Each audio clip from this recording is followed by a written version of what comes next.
എങ്ങനെയായാലും ഈ പറയുന്ന രാഹുൽ മാങ്കൂട്ടത്തിനെ ഒന്ന് കൊണ്ടുതരണം എന്നാണ് ഈ പറയുന്ന ഫെന്നിയോട് പറഞ്ഞിരിക്കുന്നത്. ഈ പറയുന്ന അതിജീവിത no no no no no no പരാതിക്കാരി ആ പുള്ളിക്കാരി പറഞ്ഞിരിക്കുന്നത്. എന്തുവായാലും പണി തുടങ്ങിയിരിക്കുകയാണ്. വേട്ടപ്പട്ടികൾക്കിട്ട് രാഹുൽ നല്ല രീതിയിൽ തന്നെ പണി തുടങ്ങിയിട്ടുണ്ട്. ജയിലിൽ അടച്ചാൽ പോലും അദ്ദേഹത്തിന്റെ നിരപരാധിത്വം വെളിപ്പെടുത്തുവാനായിട്ട് ദൈവത്തിന്റെ രൂപത്തിൽ പലരും അവതരിക്കും. അങ്ങനെ അവതരിച്ച ഒരാളാണ് ഫെന്നി നയനാൻ.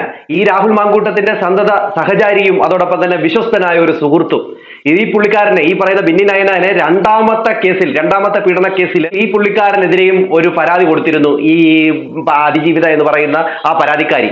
ആ പുള്ളിക്കാരി അന്ന് പറഞ്ഞത് ഈ ഫെന്നി നയനാന്റെ കാറിലാണ് കൊണ്ടുപോയി കേരളത്തിന് വെളിയിൽ കൊണ്ട് പീഡിപ്പിച്ചു എന്ന രീതിയിൽ പറഞ്ഞുണ്ടാക്കിയത്. അപ്പൊ അതിന് ബദലായിട്ട് ഈ പുള്ളിക്കാരൻ ജാമ്യം എടുക്കാനോ ഒന്നിനും പോയിട്ടില്ല. കേസ് നിലനിൽക്കുകയാണ്. അങ്ങനെ ഇരിക്കുമ്പോഴാണ് ഇപ്പൊ മൂന്നാമത്തെ കേസിലും ഈ പറയുന്ന ഫെന്നി നയനാന്റെ പേര് എടുത്തിട്ടിരിക്കുന്നത്. അപ്പൊ അതുമായി ബന്ധപ്പെട്ട് ഫെന്നി നയനാന് ഒരു വ്യക്തത വരുത്തിയിട്ടുണ്ട്. അത് മാത്രവുമല്ല, രാഹുൽ മാങ്കൂട്ടത്തിനെതിരെ ഇപ്പൊ കൊടുത്തിരിക്കുന്ന മൂന്നാമത്തെ കേസ് ഇത് നിയമപരമായി നിലനിൽക്കാൻ ഒട്ടും സാധ്യതയില്ല. കാരണം എന്ന് വെച്ച് കഴിഞ്ഞാൽ ഇതൊരു ഇമെയിൽ മുഖാന്തരം എത്തിയ ഒരു കേസാണ് ഇത്. ഈ മൂന്നാമത്തെ കേസ്, അതായത് ജട്ടി മേടിച്ചു കൊടുത്ത ആ ഒരു സംഭവം. ഈ കേസിൽ അതായത് പരാതി കൊടുത്തതിന് ശേഷം 3 ദിവസം കഴിയുമ്പോഴത്തേന് വന്ന് ഈ പരാതിക്കാരി അവിടെ ഹാജരായി മെഡിക്കലിലും അതോടൊപ്പം തന്നെ എല്ലാം ചെയ്യണം. എന്നാൽ ഇവിടെ ഈ പറയുന്ന പരാതിക്കാരി വരികയോ ഒന്നും ചെയ്തിട്ടില്ല. ഇപ്പോഴിതാ പല മാധ്യമങ്ങളും ഒക്കെ പറഞ്ഞിരുന്നു ആ പരാതിക്കാരി എത്തി എന്ന രീതിയിൽ. എന്നാൽ പുള്ളിക്കാരി എത്തിയിട്ടില്ല. അതിന് പകരം വീഡിയോ കോൺഫറൻസ് വഴി ഈ പുള്ളിക്കാരിയുടെ മൊഴി എടുക്കാൻ പോവുകയാണ്. ഇത് പത്രത്തിൽ വന്നൊരു വാർത്തയാണ്. രാഹുൽ മാങ്കൂട്ടത്തിനെതിരെ പരാതി, അതിജീവിതയുടെ മൊഴി എടുക്കാൻ വീഡിയോ കോൺഫറൻസ് അനുമതി തേടി ഹൈക്കോടതിയിലേക്ക്. അതായത് ഈ പറയുന്ന പരാതിക്കാരിയുടെ മൊഴി ഇപ്പോ ഏതിലൂടെയാണ്? വീഡിയോ കോൺഫറൻസിലൂടെയാണ്. ഈ വീഡിയോ കോൺഫറൻസിൽ കൂടി തന്നെയാണോ രാഹുൽ മാങ്കൂട്ടം ഇനി ഈ പറയുന്ന ഈ പരാതിക്കാരിയെ പീഡിപ്പിച്ചത്? അതുകൂടെ ഒന്ന് നോക്കണം കേട്ടോ. ചിലപ്പോൾ അറിയാൻ പറ്റത്തില്ല. പുള്ളിക്കാരിക്ക് പരാതി കൊടുക്കാനേ അറിയത്തുള്ളൂ. ഇവിടെ വന്ന് ഒന്ന് മൊഴി കൊടുക്കാനോ അല്ലെങ്കിൽ എന്താ പറയാ ഈ പറയുന്ന മെഡിക്കൽ പരിശോധന നടത്താനോ ഒന്നും പുള്ളിക്കാരിക്ക് വയ്യ. ഈ പറയുന്ന പരാതിക്കാരി ഫെന്നി നയനാന്റെ പേര് പറഞ്ഞ സ്ഥിതിക്ക് ഫെന്നി നയനാന്റെ ഫേസ്ബുക്കിലൂടെ ഒരു കുറിപ്പ് അങ്ങോട്ട് കുറിച്ചു. ഇന്നലെ ആണ് ആദ്യം എഴുതിയത്. ആ എഴുതിയ കാര്യം നിങ്ങൾ ഒന്ന് കണ്ടു നോക്ക്. അത് കഴിഞ്ഞതിന് ശേഷം അതിനകത്ത് എഴുതിയിരിക്കുന്നത് ഒന്ന് കണ്ടു കഴിയുമ്പോൾ നിങ്ങൾക്ക് കൃത്യമായിട്ടും റൂട്ട് എങ്ങോട്ടാണ് പോകുന്നത് എന്നുള്ളത് വ്യക്തമായിട്ട് മനസ്സിലാവും. പാലക്കാട് MLA രാഹുൽ മാങ്കൂട്ടത്തിനെതിരെ മൂന്നാമത് ഒരു പരാതി വന്ന് അദ്ദേഹത്തിനെ അറസ്റ്റ് ചെയ്ത് റിമാൻഡിലാക്കിയിട്ട് ദിവസങ്ങളായി. പരാതിക്കാരിയായ സ്ത്രീയെ ബ്രാക്കറ്റിൽ അതിജീവിത എന്ന് കൊടുത്തിട്ടുണ്ട് പറ്റി ഒരു വിവരവും സ്വാഭാവികമായി ആർക്കും അറിയാൻ കഴിയില്ലല്ലോ. എനിക്കും അതിനെപ്പറ്റി അറിയില്ല. എന്നാൽ മാധ്യമങ്ങളിൽ നിന്ന് വിദേശത്ത് ജോലി ചെയ്യുന്ന വിവാഹിതയായ ഒരു സ്ത്രീയാണെന്നും അവർ എനിക്ക് KSU പരിപാടിക്ക് പണം തന്നിട്ടുണ്ട് എന്നും അവർക്ക് രാഹുലുമായി സൗഹൃദം ഉണ്ടായിരുന്നു എന്നും പറഞ്ഞിട്ടുണ്ട് എന്ന് മാധ്യമങ്ങളിൽ നിന്ന് അറിഞ്ഞു. എന്റെ പേര് പറഞ്ഞത് കൊണ്ട് ഞാൻ അത് ശ്രദ്ധിച്ചു. എനിക്ക് അങ്ങനെ ഒരു സ്ത്രീയെ അറിയാം. KSU നടത്തിയ ഒരു പരിപാടിക്ക് പണം തന്നിട്ടുണ്ട്. 5000 രൂപയാണ് തന്നത്. അവർ പണം തന്ന ദിവസം തന്നെ അവരുടെ പേരുൾപ്പെടുത്തി അവർ എടുത്ത 50 കൂപ്പണുകളുടെ എണ്ണവും കാണിച്ചുകൊണ്ട് സോഷ്യൽ മീഡിയ പ്ലാറ്റ്ഫോമായ ഇൻസ്റ്റാഗ്രാമിൽ സ്റ്റോറി ആക്കിയിട്ടുള്ളതാണ്. എന്നാൽ അവരെ രാഹുൽ മാങ്കൂട്ടത്തിൽ ബലാത്സംഗം ചെയ്തു എന്ന വിവരം എനിക്ക് അതിശയമായി തോന്നി. കാരണം ഈ അതിജീവിത എന്നോട് 2025 നവംബർ വരെ സംസാരിച്ചു കൊണ്ടിരുന്ന വ്യക്തിയാണ്. 2025 നവംബർ വരെ സംസാരിച്ചു കൊണ്ടിരുന്നു. ഈ സംഭവം നടക്കുന്നത് 2024 ഫെബ്രുവരി മാസമാണെന്നാണ് ഈ പീഡനം നടക്കുന്നതെന്നാണ് പറയുന്നത്. അത് നിങ്ങൾ നോട്ട് ചെയ്ത് വെച്ചോണേ. ഓക്കെ, അടുത്തത് ഇതുമായി ബന്ധപ്പെട്ട എല്ലാ തെളിവുകളും കോടതി തെളിവായി കൊടുക്കാൻ ഈ കേസ് വാദിക്കുന്ന ശാസ്തമംഗലം അജിത് സാറിനെയും അദ്ദേഹത്തിന്റെ ജൂനിയർ ശേഖർ സാറിനും കൊടുത്തിട്ടുണ്ട്. അവർ അത് കോടതിയിൽ കൊടുത്തിട്ടുണ്ട് എന്നാണ് ഞാൻ മനസ്സിലാക്കുന്നത്. മൂന്നാമത്തെ പരാതി വന്നതോടുകൂടി രാഹുൽ മാങ്കൂട്ടത്തിനെതിരെ വലിയ രീതിയിലുള്ള മാധ്യമ വിചാരണയാണ് നടക്കുന്നത്. ഇതിലെ സത്യം അറിയാമെന്ന് ഞാൻ അത് മുഖ്യധാര മാധ്യമങ്ങളിലെ ചിലരോട് പങ്കുവച്ചു. എന്നാൽ അതിൽ രാഹുലിന് അനുകൂലമായ കാര്യങ്ങൾ ഉള്ളതുകൊണ്ട് ഒരു മാധ്യമവും അത് ചാനലിൽ കൊടുക്കാൻ തയ്യാറായില്ല എന്ന് പറഞ്ഞു. അവർക്ക് വേണ്ടത് അവരുടെ അജണ്ടയ്ക്ക് പറ്റുന്ന കാര്യങ്ങൾ മാത്രമാണ്, അല്ലാതെ വാർത്തകളല്ല. മനസ്സിലാവുന്നുണ്ടല്ലോ കാര്യങ്ങൾ?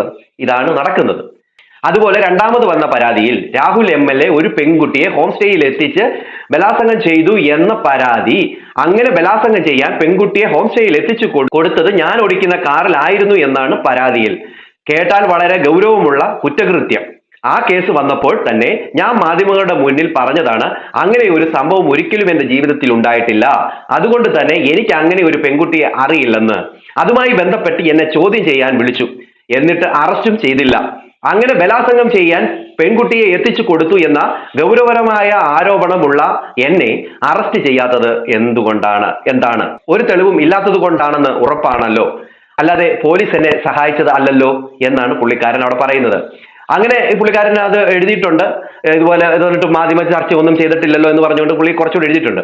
ഇത് കഴിഞ്ഞതിന് ശേഷം പുള്ളിക്കാരൻ ഇത് ഇട്ട് കഴിഞ്ഞപ്പോൾ പുള്ളിക്കാരനെതിരെ വീണ്ടും സൈബർ അറ്റാക്കാണ്.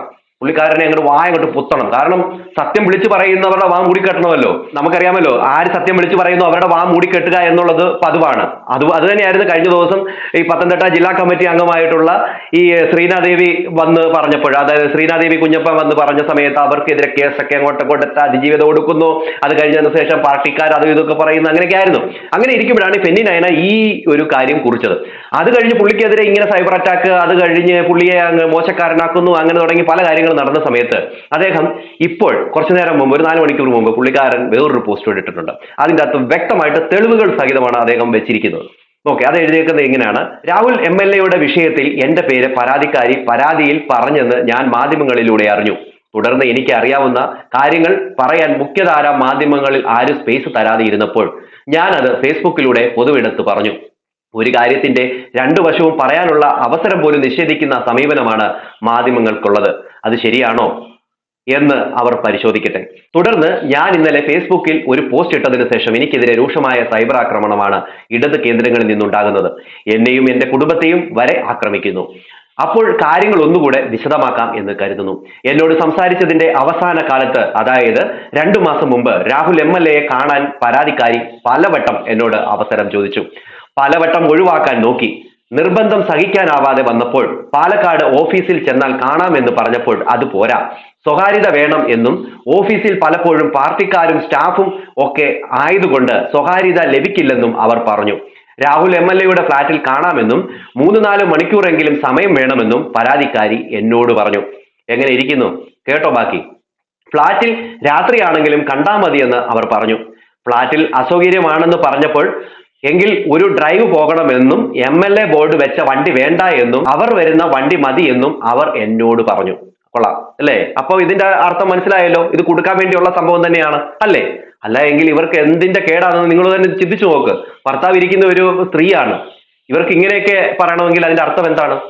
ഓക്കെ, ബാക്കിയുണ്ട്, ബാക്കി കേൾക്കണം. 2024 ബലാത്സംഗം ചെയ്തു എന്ന് അവർ പറയുന്ന ആളിനെ 2025 ഒക്ടോബറിൽ I prefer his flat, safe place, night ആയാലും കുഴപ്പമില്ല എന്ന് അവർ പറഞ്ഞതിന്റെ തെളിവുകൾ എന്റെ കയ്യിലുണ്ട്. അങ്ങനെ അവർ പറഞ്ഞത് അറിയാവുന്നത് കൊണ്ടാണ് അവർ ബലാത്സംഗ പരാതി പറഞ്ഞത് അത്ഭുതപ്പെടുത്തി എന്ന് ഞാൻ പറഞ്ഞത്. 2024 3 മണിക്കൂർ ബലാത്സംഗം ചെയ്ത ആളെ 2025 ഒക്ടോബറിൽ അതേ 3 മണിക്കൂർ ഒറ്റയ്ക്ക് കാണണമെന്ന് പറഞ്ഞതിന്റെ ലോജിക്ക് എന്താണ്? ഇതിന്റെ മറുപടി പറയൂ പരാതിക്കാരി മേഡം. ഇതിന്റെ മറുപടി ഇങ്ങോട്ട് പറയൂ. ഇത് പൊക്കിക്കൊണ്ട് നടക്കുന്ന വേട്ടപ്പട്ടികളെ, നിങ്ങൾ ഇതിന്റെ ഒരു മറുപടി പറയൂ. മാധ്യമ വിചാരണ നടത്തുന്നവരെ, നിങ്ങൾ ഇത് ചർച്ച ചെയ്യൂ. ഇതെന്തുകൊണ്ട് ഫെന്നി നയന പറയുന്ന കാര്യങ്ങൾ ചർച്ച ചെയ്യുന്നില്ല? ഇതങ്ങോട്ട് ചർച്ച ചെയ്യൂ. അത് ചെയ്യണം, ചെയ്യാതിരിക്കരുത്.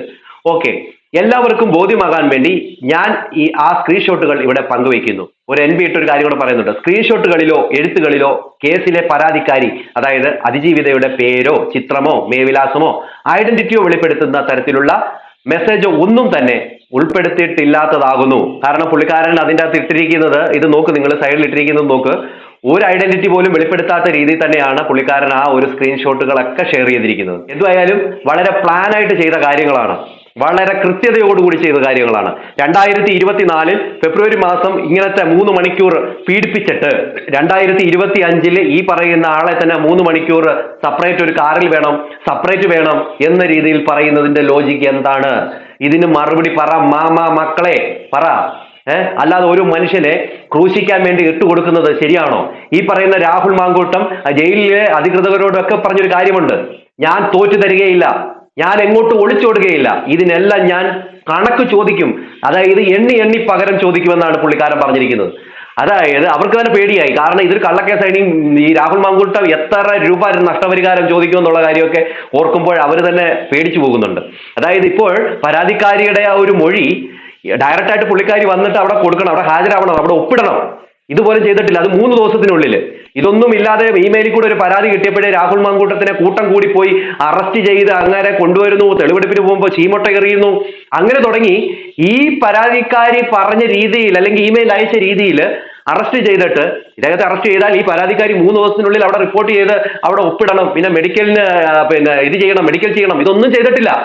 പക്ഷെങ്കിൽ ഇപ്പോൾ വീഡിയോ കോൺഫറൻസ് വഴി രഹസ്യമൊഴി എടുക്കുകയാണ് SIT ടീം. എങ്ങനെ ഇരിക്കുന്നു ഇവിടെ?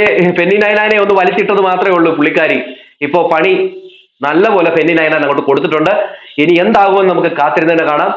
വേട്ടപ്പട്ടികളെ രാഹുൽ മാങ്കൂട്ടം പണി തുടങ്ങിയിട്ടുണ്ട്.